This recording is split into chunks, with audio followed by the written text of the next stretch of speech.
Hare Krishna, thank you for joining this morning. Shubhaktam Sangha and attentive japa. Let's continue. So we're talking about Daksh now, and Daksh has had thousands of children, male, and he wants to populate.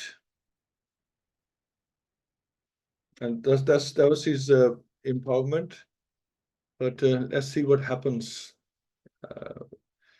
Man proposes, so let's see what happens with him. Let's continue. Okay.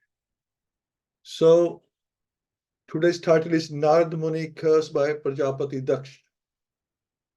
So Srila Sukadeva Goswami continued, impelled by the illusory energy of Lord Vishnu, Prajāpati Dakṣa begot 10,000 sons in the womb of Panchanjani or Askini.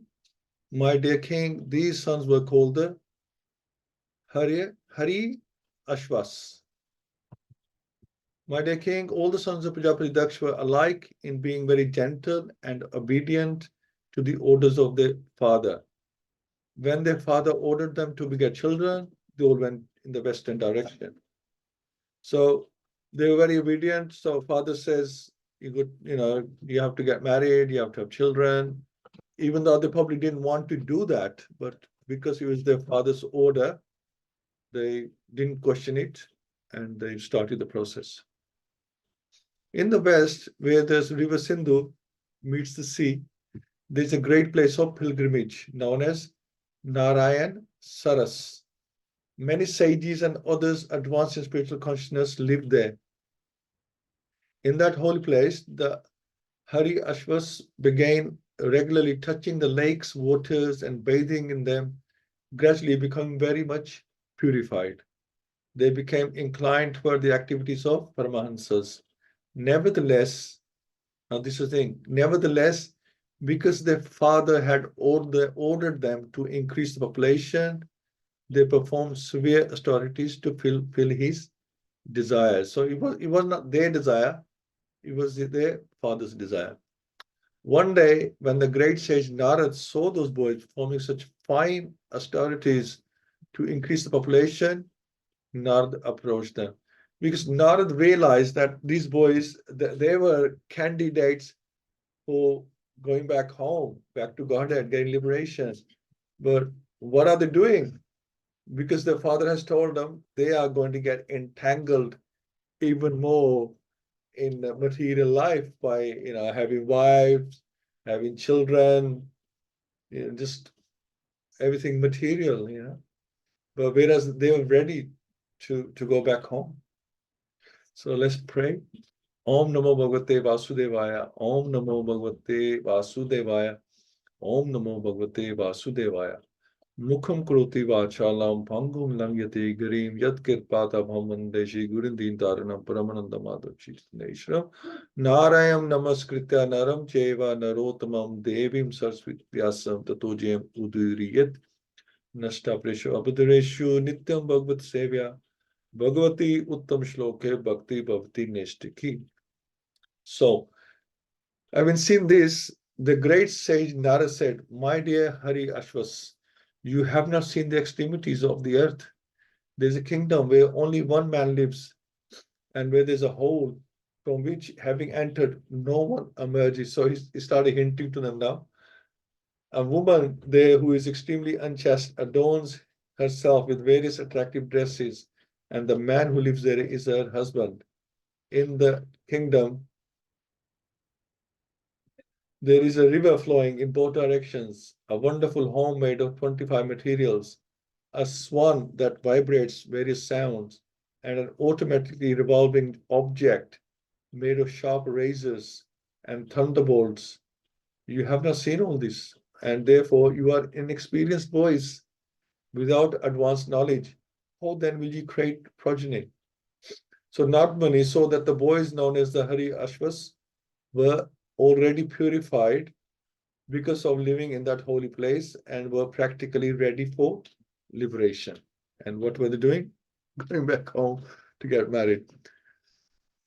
Why then should they be encouraged to become entangled in family life, which is so dark that once having entered it, one cannot leave it? Through this analogy, Nārada Muni asked them to consider why they should follow their father's order to be entangled in family life. Indirectly, he asked them to find within the cause of their heart the situation of the supersoul and Lord Vishnu, for then they would truly be experienced. In other words, one who is too involved in his material environment does not look within the core of his heart. So we look in too much outwards, we never have the opportunity or the inclination to look inwards. And doesn't look within the core of his heart, is increasingly entangled in the illusory energy.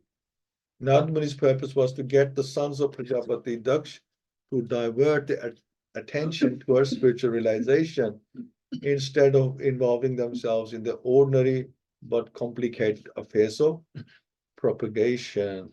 So a father's order is important, but that's your dharma, but you can give up this dharma for a higher dharma, which is to get liberation, to go back home, to follow the orders of our Supreme Father. Alas, your father is omniscient, but you don't know his actual order. Without knowing the actual purpose of your father, how will you create progeny?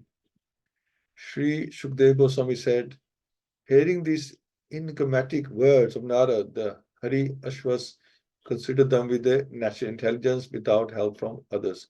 So when Narada Muni would speak, he had so much potency in his speech that made people think and rethink their thoughts and actions. Because plus there was so much respect for him. He didn't say anything useless. It was always something that was in their favor. So they had to think about it. Haryashvas understood the meaning of Narada words as follows. The word Bhuhu, the earth, refers to the field of activities. The material body, which is the result of the living being's actions, is field of activities, but it gives him false designation. Since time immemorial, he has received various types of material bodies, which are the roots of bondage to the material world. If one foolishly engages in temporary fruitive activities and does not look toward the cessation of this bondage, what will be the benefit of his actions? That's the question. Nārada Muni spoke to the Hari Ashvas, the sons of Prajāpati Dakṣa, about 10 allegorical subjects: the king, the kingdom, the river, the house, the physical elements, and so forth. After considering these by themselves, the Hari Ashvas could understand that the living entity encased in his body seeks happiness, but takes no interest in how to become free from his engagement. Interesting. So the person is, while he's engaged, he's looking for happiness, but he's not thinking about why he's engaged. This is a very important verse, since all the living entities in the material world are very active, having obtained their particular type of bodies. A man works all day and night for sense gratification, and animals like hogs and dogs also work for sense gratification all day and night.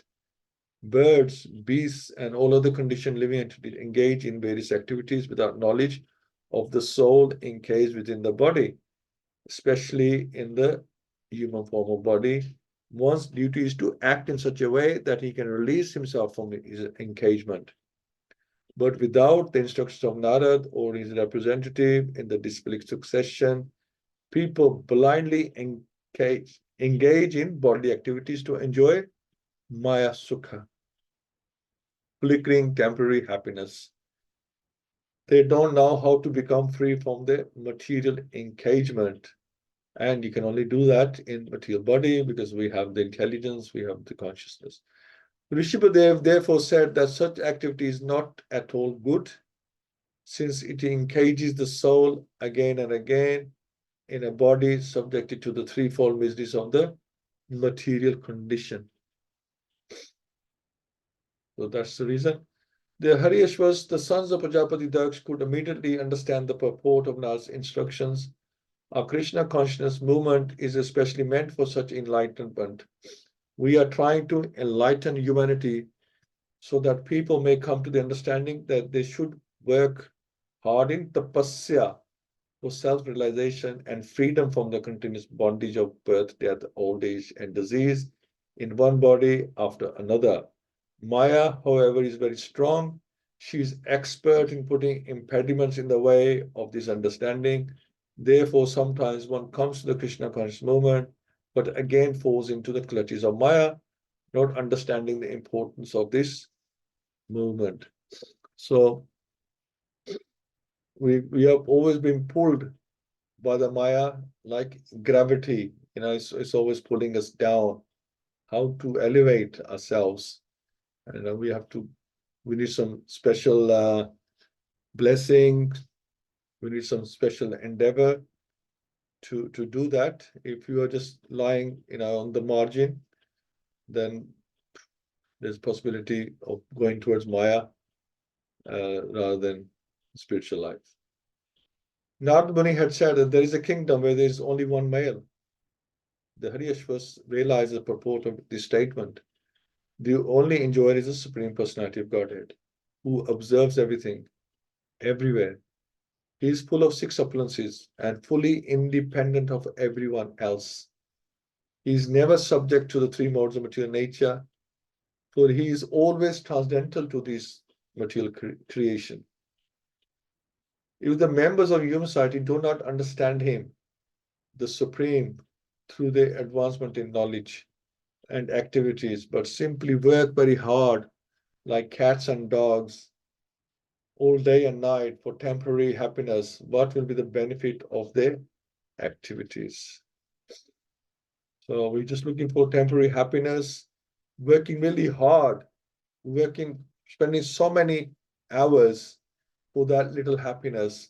It's like compared to cooking, you say, spend hours cooking, and when you eat it, you can eat it within like 15, 20 minutes. This eat, and you may have spent 3-4 hours cooking it.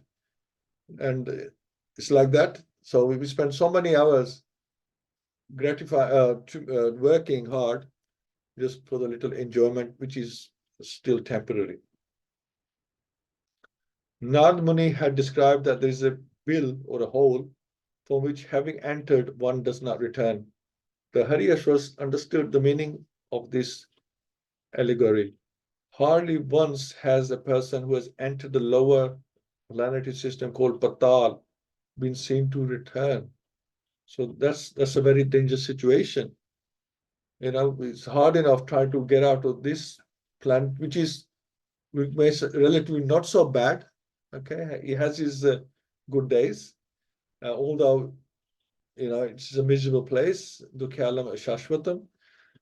But think about Patal. He says, have a person who enters there never seen to return. So how dangerous situation that is. Similarly, if one enters the Vaikuntha Dham, Partiyak Dham, he does not return to this material world.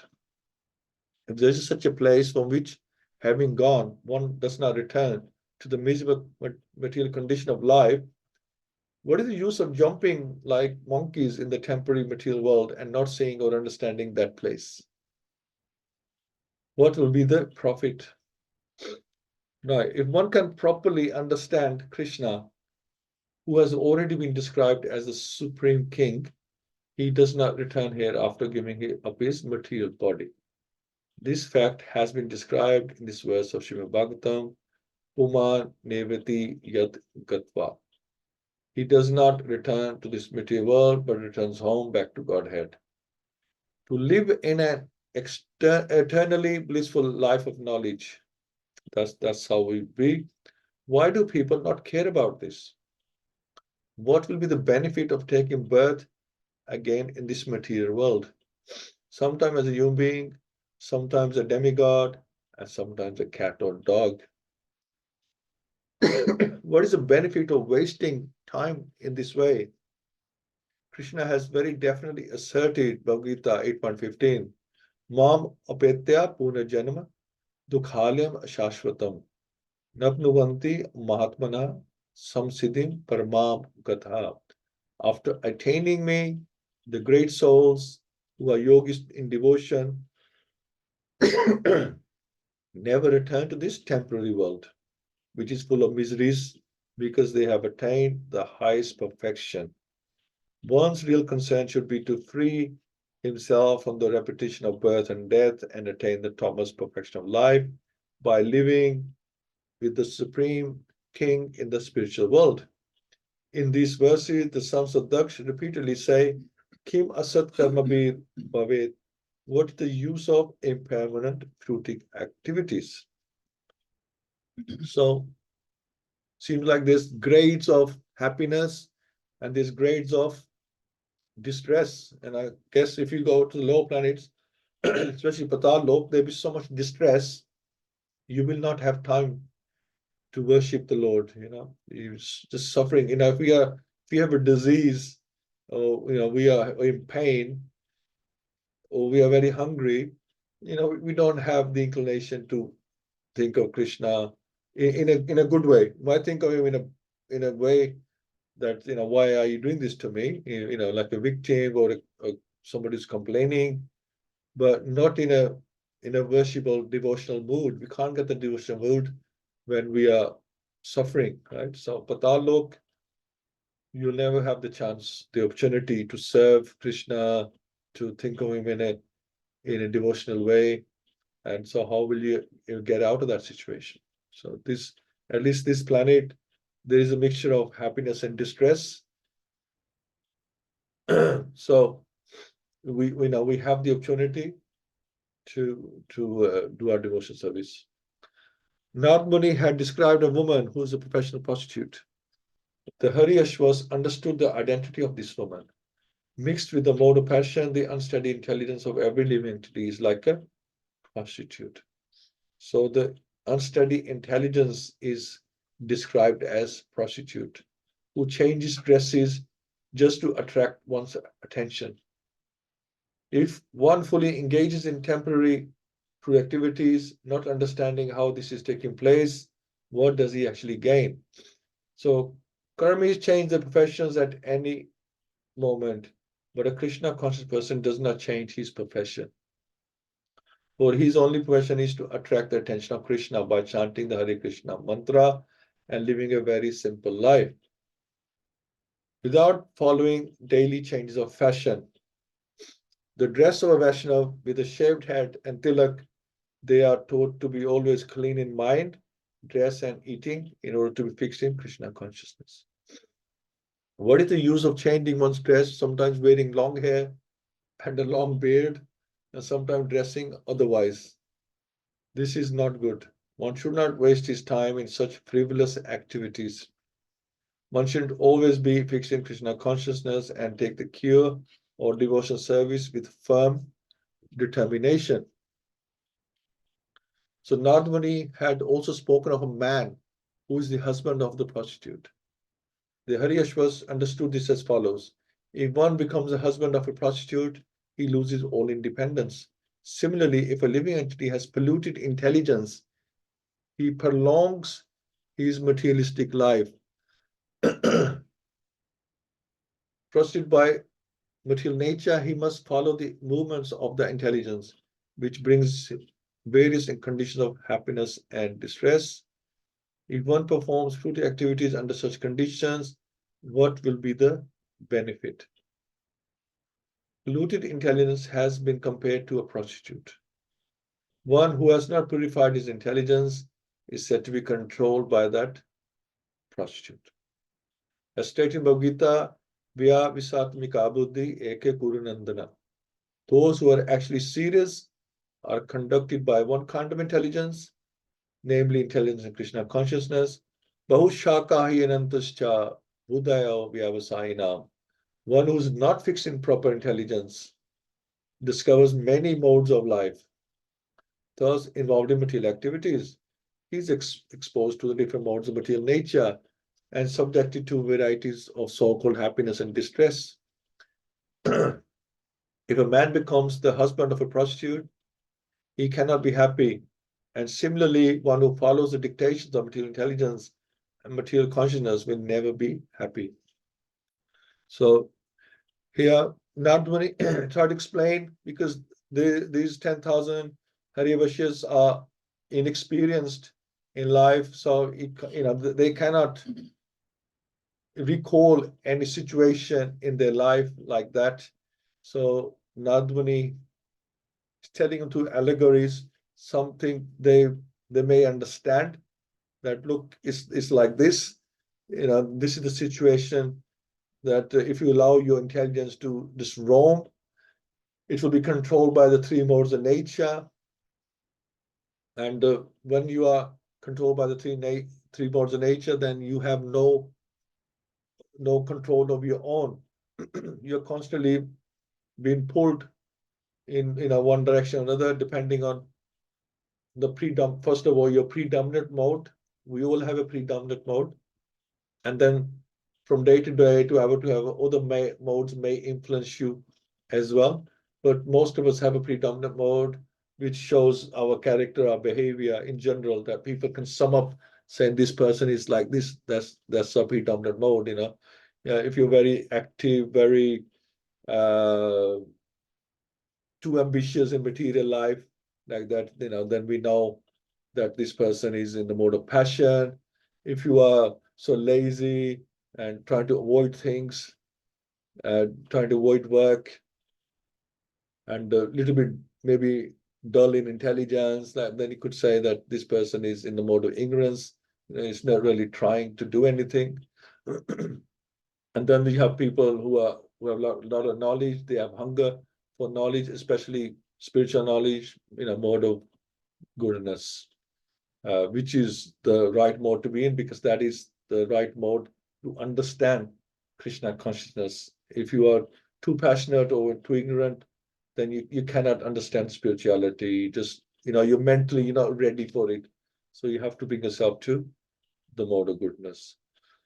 So yeah, very interesting. Nārada Muni has been advising the Harivashyas about spirituality. He's trying to bring them, he's sort of warming them up to what he wants them to do, because they are very obedient children. They have actually come here for a mission based on their father's instructions. So they are ready.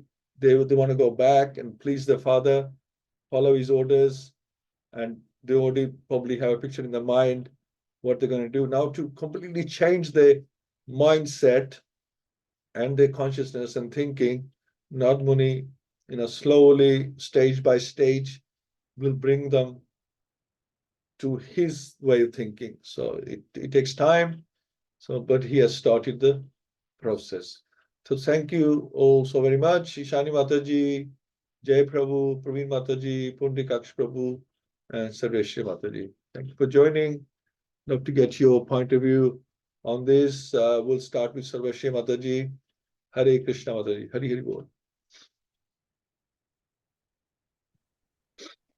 Hare Krishna, everybody. Very interesting subject today. It's about how to get out of this material world and how to keep our intelligence and mind spiritual. And Daksha, as a father, well, any father will give instruction to the sons. He gave instruction to his sons to increase the population. He thought that is the best thing for family life, and that was his job.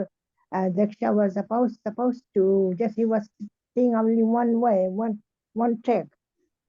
And then Nārada, as a spiritual master, gave instruction to Daksha's sons to do devotional service. So that is playing the role of a father, and the Nārada Muni is the spiritual master. But the sons of Daksha, they valued the instruction of Nārada Muni above their fathers, because they were purified, where they were holy places, so they couldn't understand what Nārada Muni was telling them.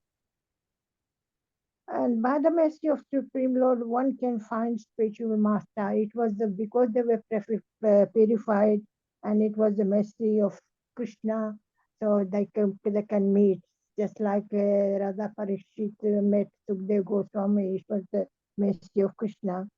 And Daksha's son were very fortunate to meet Nārada Muni, because the sons were purified by bathing in the river Sindhu. Nārada Muni thought, I mean, they're purified, so he didn't want them to go to the material life again, because Maya is very powerful.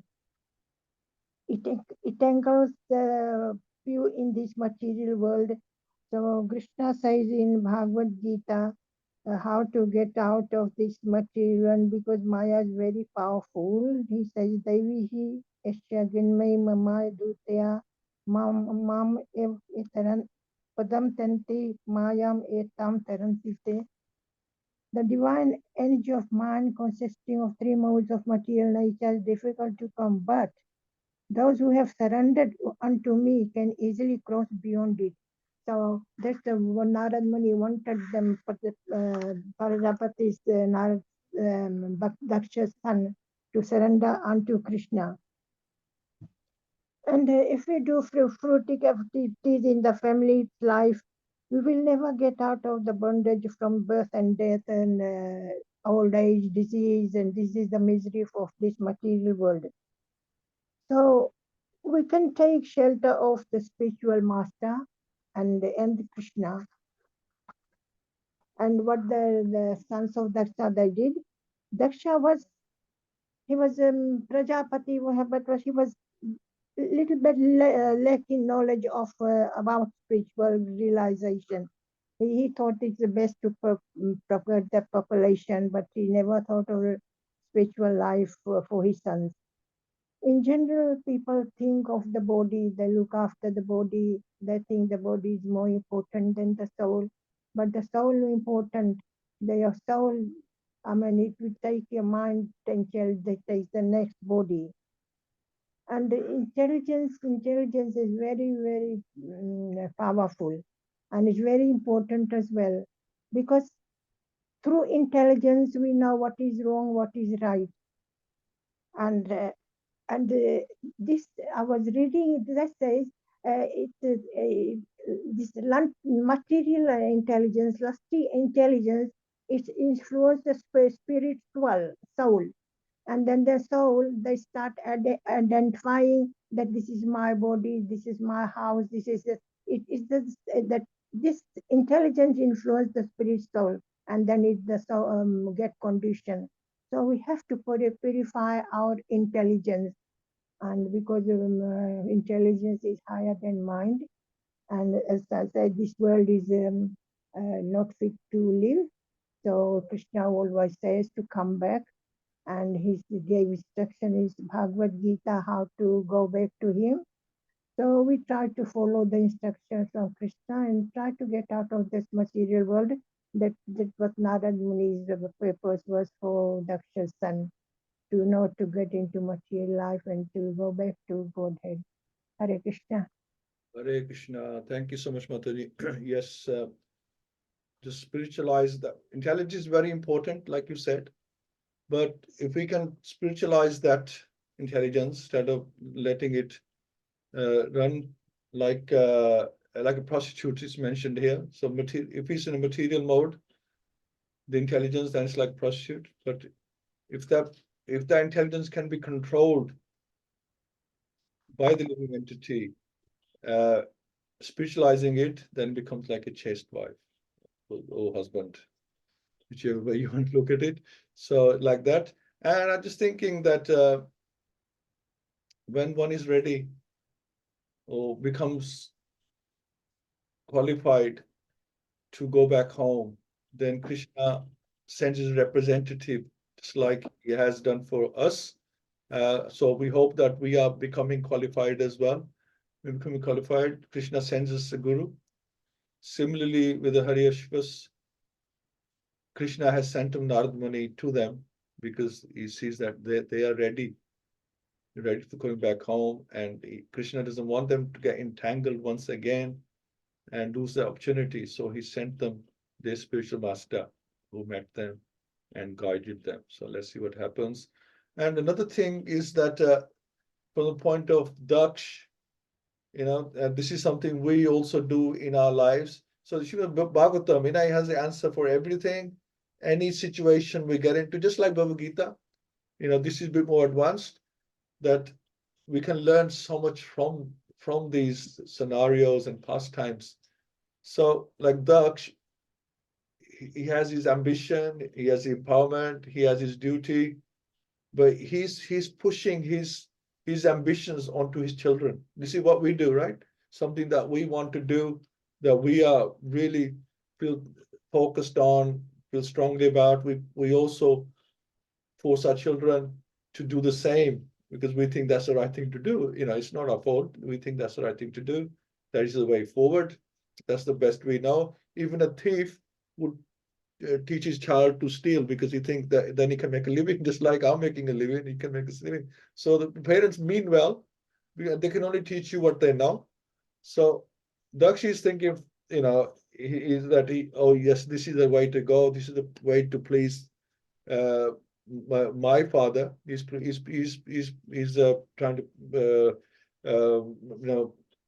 please up to like Brahma. Is pleasing the lineage, because this is what Brahmaji wanted. He wanted the population increase. So he thinks, right, that's the right way to do things. But he's pushing his ambitions onto his children, not asking them what do they want. This is the problem. We don't ask the kids, what do you really want? What would make you happy?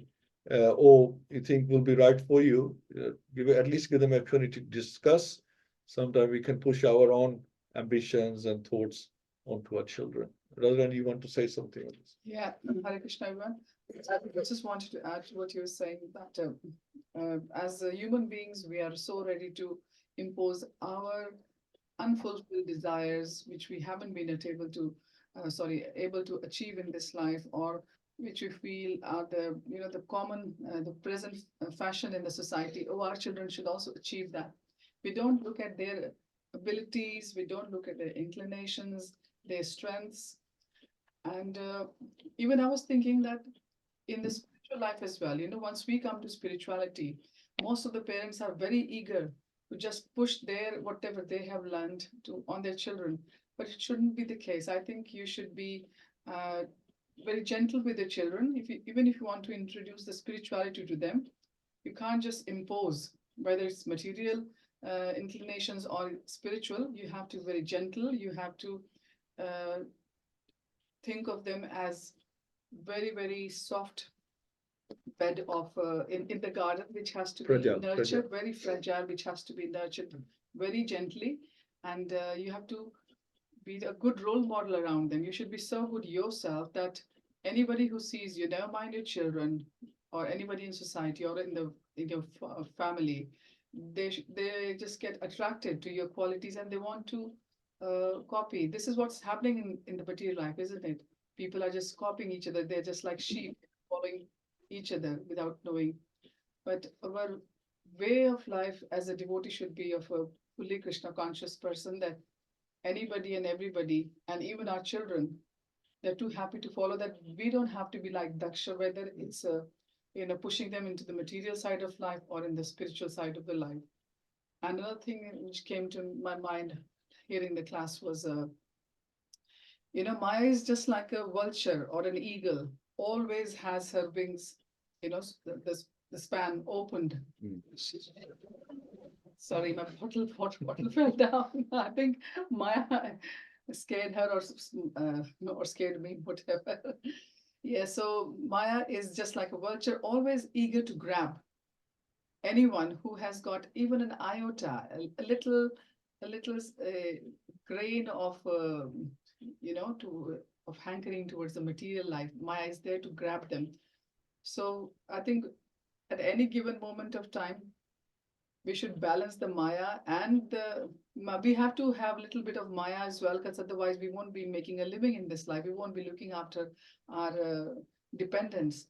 So we have to balance so nicely the material side and the spiritual side, so that Maya can't just grab us, like the analogy I'm giving of a vulture, of an eagle, that she can't just trap us with her wings totally.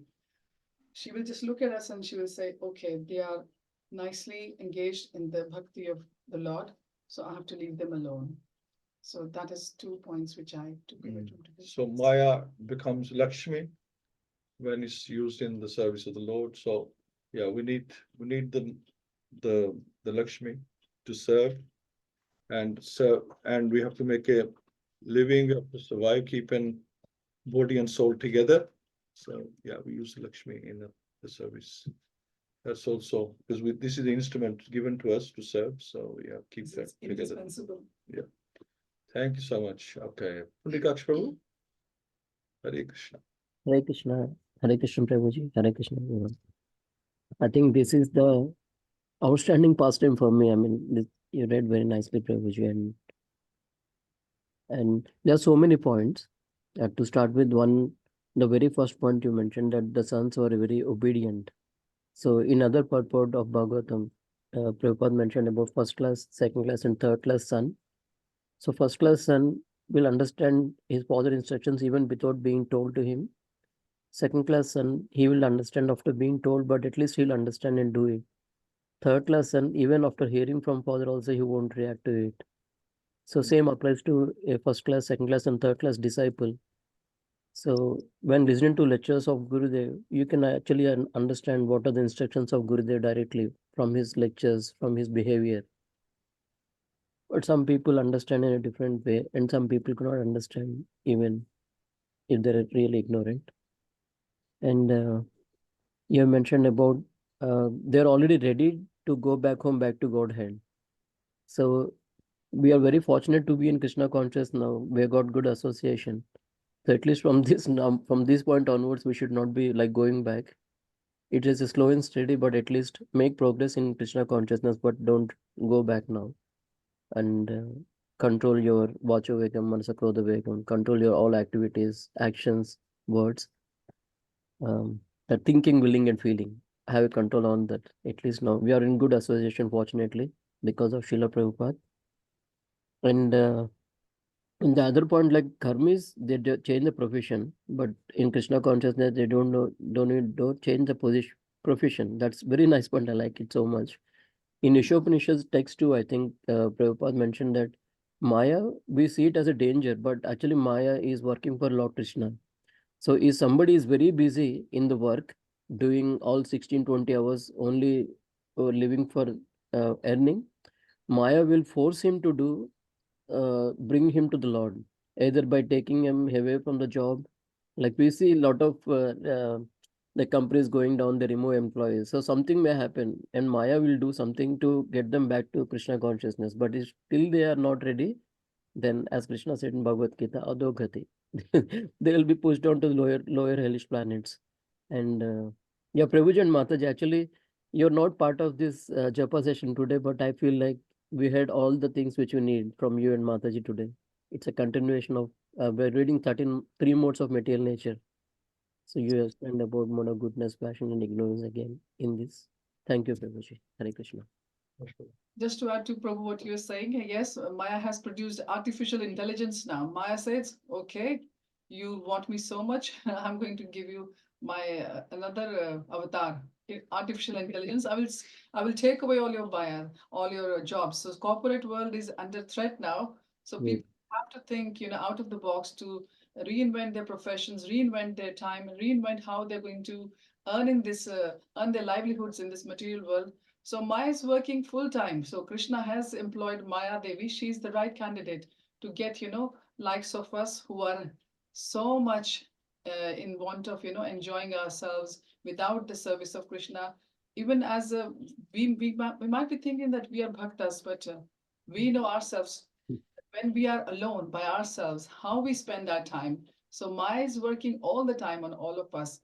So yes, you're so right. Hare Krishna. Yeah, and Maya, this Prabhupada mentioned that Maya can come in all shapes and sizes. It doesn't have to necessarily come in the way that we think, the obvious way, that it can come in many shapes and sizes and allure you to go lower or go away.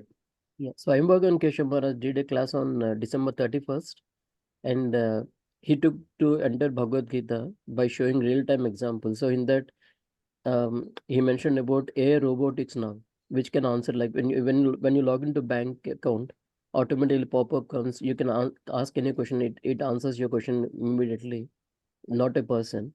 So Swayam Keshav Maharaj said he did an experiment with that. So he kept on asking questions, and he said, like, every time it gave perfect answer all the time. And finally he asked, can you be my spiritual master? And even for that also it answered very nicely that no, I can't be a spiritual master because I'm not I'm not a living being. You can only get a spiritual master in a real time for that. So Maharaj said even that is superb actually, but it also guiding towards spiritual master only. Absolutely, you're right. I mean, I use AI. What's the program we use now? Artificial intelligence, robotics. This Microsoft Edge. Yes. And it used to be pretty rubbish before, but now Microsoft Edge has AI. Like you ask a question and the AI comes up and it's giving really good answers now. And you can ask about Krishna consciousness and the answers are really good. You think sometimes like you Google something and the answers are like what other people have told them, somebody has told them the answer. It's not always accurate because they can only go by what people tell them.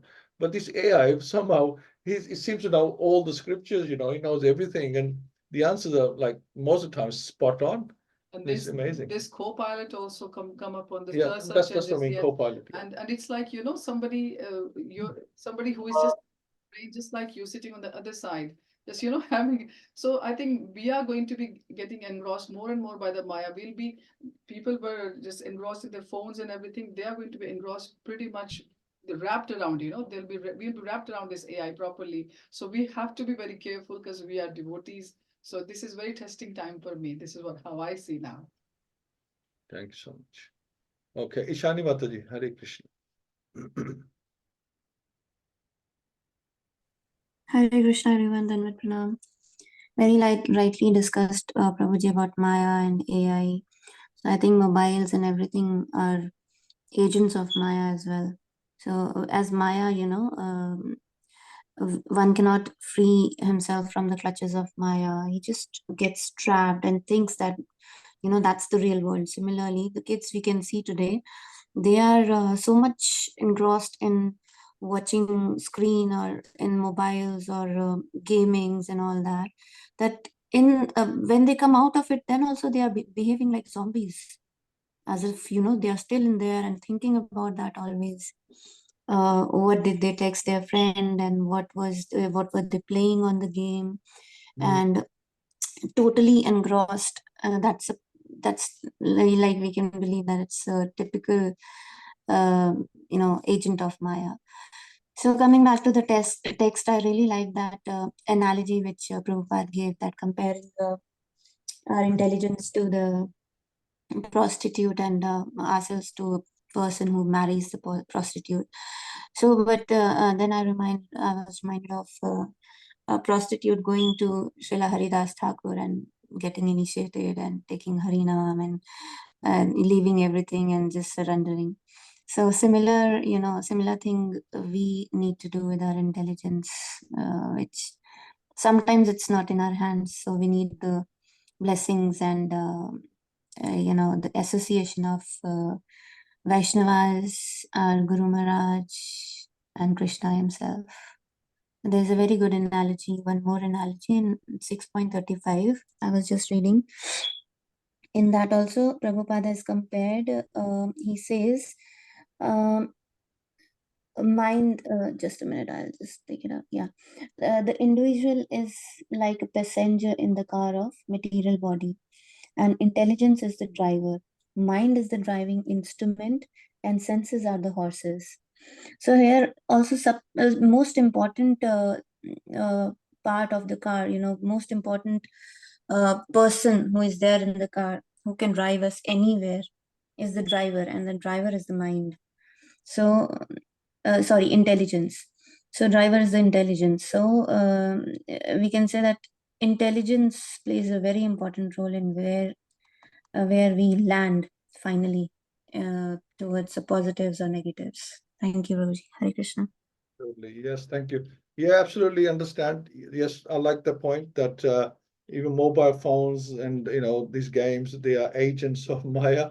And Rohit actually was telling me yesterday that he was in the 24-hour Kirtan, we were on the finance desk and a phone was left with him. Somebody lost a phone, and somebody else found it and they left it with him. And then this child, 12, 13-year-old came and they said, it's my phone. And Rohit, he said, you show this, yeah, this one. So they had Face ID. So as soon as they looked at the phone, Face ID, the phone activated, it came up. And he says that this person, like, once the phone came open, is like totally mesmerized or hypnotized by the phone, and they're walking like with the phone in front of their eyes and just like following the phone. Captured by Maya. He said, they didn't say thank you or anything like that, oh, I'm glad I found my phone. It's like just totally captured by the phone. It's like that, we are totally captured by Maya and its agents, so we have to be very careful, definitely. Thank you so much. It's become like a mafia now, actually. Yeah. And okay, Praveen Mataji, Hare Krishna. Hare Krishna. Thank you so much, Prabhu, for the excellent class and very nice realization. I think I'll just add an example only. Like my grandson, my daughter didn't allow him to watch telly until very recent. He's turned 4, so probably last 6 months. And now he came to a point, she said he can't go to sleep without watching telly. So she'll let him watch one episode when he comes back from nursery. And then she said, oh no, I need to see, I can't sleep. And now she's banned it again. So that is the effect of, yes, Maya, He was happy before, he didn't know. And then we were thinking it was like at school, he will be left out if he's not allowed to watch at all. But the effect is so bad. Yeah, the only thing, like we read in chapter 14, just to attain the perfection of life is devotional service. We have to surrender to Krishna. And like one question is coming to mind because it says there, Krishna is the original spiritual master. So if we just follow the instructions by Krishna, which I'm not saying is easy, because from time to time when we do introspect and we do lose our temper with little things and we do get upset at little things, it doesn't matter. But we do try to bring ourselves back, remembering the verses, we have to stay expert. It doesn't matter. You don't have to worry about honor, dishonor. These things don't matter. It's not easy. But still, do we still need Diksha Guru then, Prabhuji? Because it clearly says Krishna is the original master, spiritual master.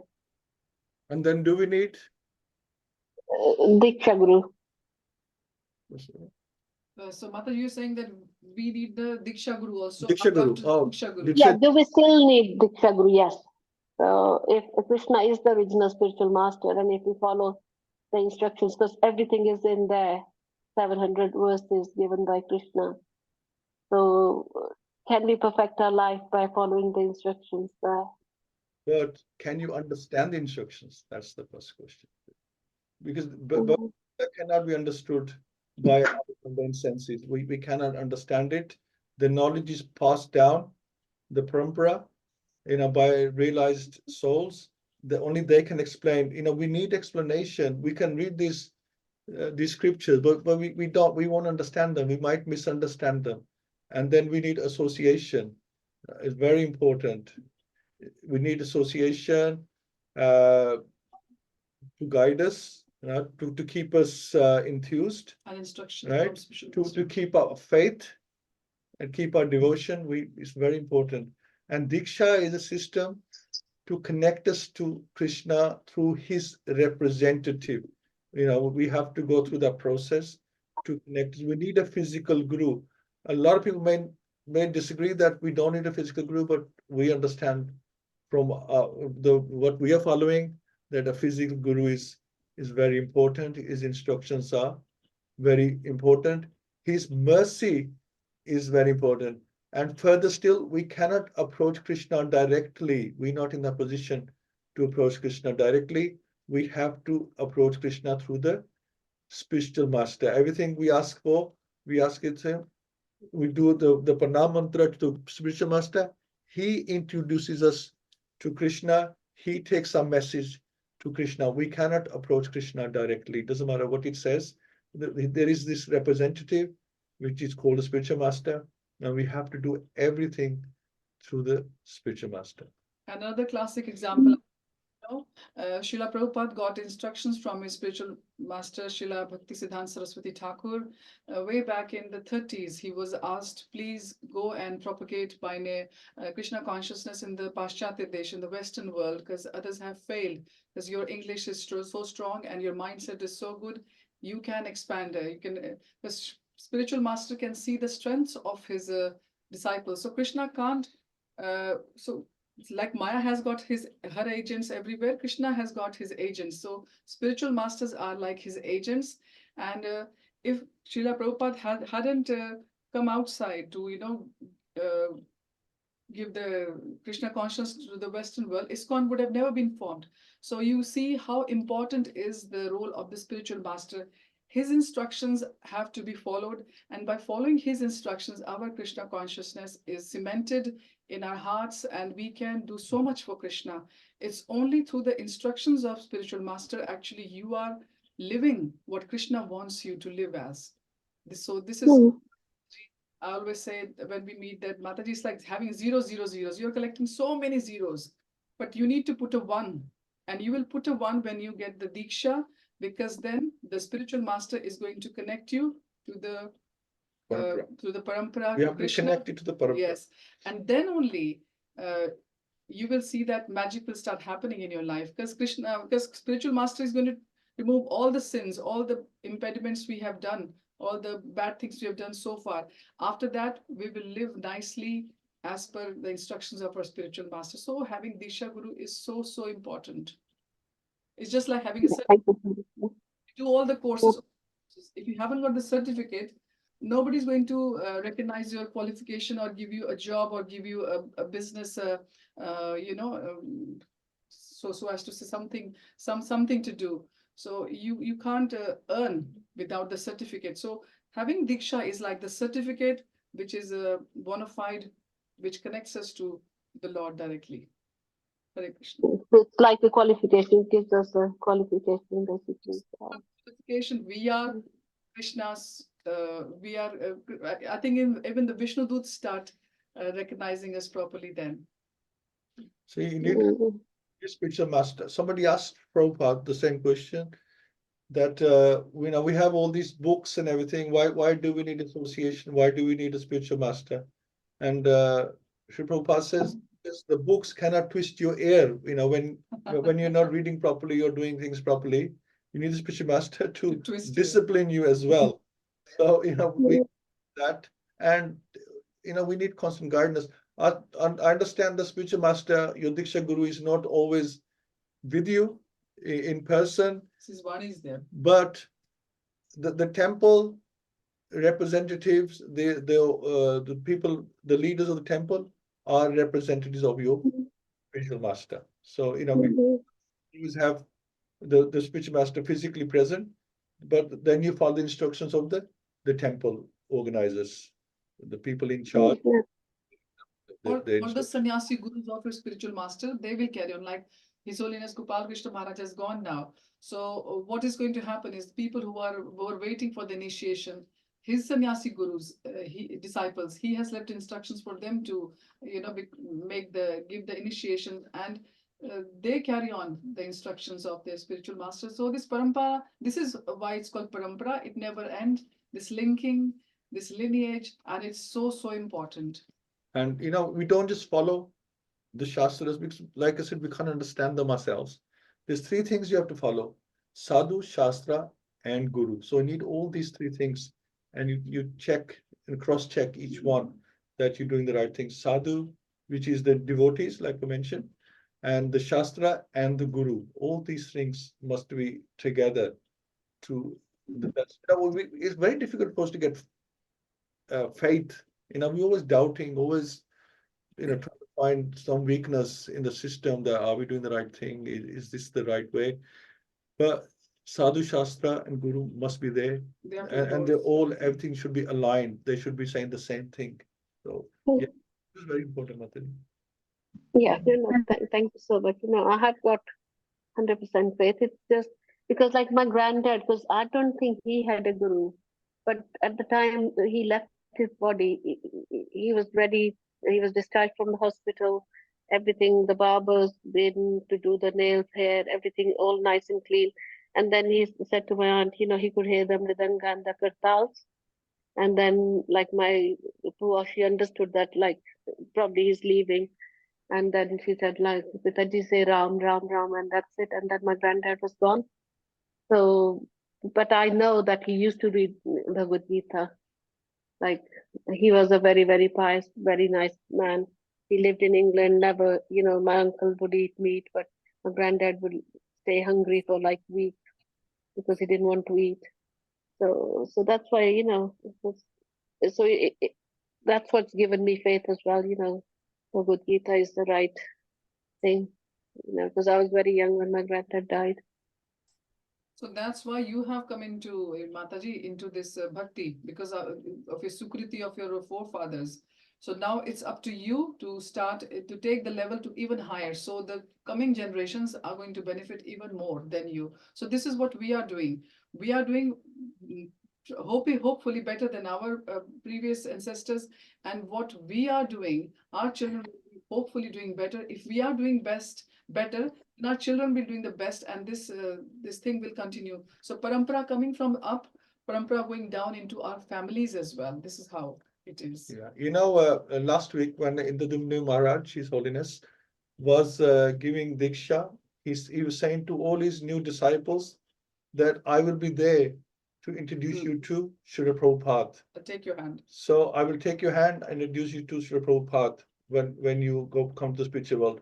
So our Guru, he will introduce us to Srila Prabhupada, and Srila Prabhupada will introduce us to Krishna. Now, somebody asked Srila Prabhupada that, what percentage of spirituality do we need to go back home? Prabhupada probably said like 90%. He says 90%, so I don't know, we can do it. And it's like coming down to 80%, 70%, 6%, 50%. Srila Prabhupada said, don't worry about percentage, because I have the keys to the back door. I will get you in there. You just keep sincere, do your endeavor. Don't worry about percentages. I have got the key to the back door. I will get you inside. So it's like that. So we need the Guru. Yeah. We need the Guru to, because inside we can't do it. We don't know where to go. He will show us where to go. He knows all the ways to he knows all the ways. Golok Vrindavan. So we have to connect to Srila Prabhupada, and we have to connect through his representatives are here right now, his current representatives. Very, very important, Mataji. And whatever. Sorry, yeah. Don't delay, Mataji. Just claim it today. This is what I would say to you. Yes. No, because I heard in one of the classes, they say when they ask you your name, you have to give your guru's name. Password. So that's password is guru's name. Yeah. Thank you. Thank you, Mataji. Okay, just quickly reading Jai Prabhu's summary. Prajāpati Dakṣa begot 10,000 sons in the womb of Asikni. These sons were called the Hari Ashwas. They were ordered by their father to beget children and went westwards. In a holy place, they performed severe austerities to purify themselves and fulfill the desire of their father. The great sage Nārada Muni saw them, approached them. He asked the sons of Dakṣa to consider why they should follow their father's order to be entangled in family life. He asked them to find within the cause of their hearts the super soul, Lord Vishnu. Nārada Muni tells the Hari Ashwas an allegorical story involving the following. A kingdom where there is only one male. This represents the Supreme Personality of Godhead, who is the ultimate enjoyer. A hole from which, having entered, nobody returns. This represents that once having entered the spiritual world, there is no return to the material world. An unchaste woman and her husband, they represent the polluted intelligence of a person, causing them to engage in fruitive activities. A river flowing in both directions. The river represents Maya. By surrendering to Krishna, one can overcome the strong currents of Maya. Very good. A house made of 25 elements. This represents the Supreme Lord being the source of the 25 elements of material nature. Yeah, I guess the house is us, made of these elements. Yeah. A swan representing a person able to distinguish between matter and spirit. That's how we should be. A physical object made of sharp blades and thunderbolts. This is telling us not to misuse or waste time. So thank you so much, Jai Prabhu. So it's just over 9. Let's do one quick round. Attentive one, of course, and then we'll close. Sureshi Mataji, would you like to do that round? It's over 9 o'clock now. So we'll just do one round. But thank you for the discussion. Thank you for the questions. Very important to clear any doubts, And any thank you for the misunderstanding, input. and for learning. Thank you so much.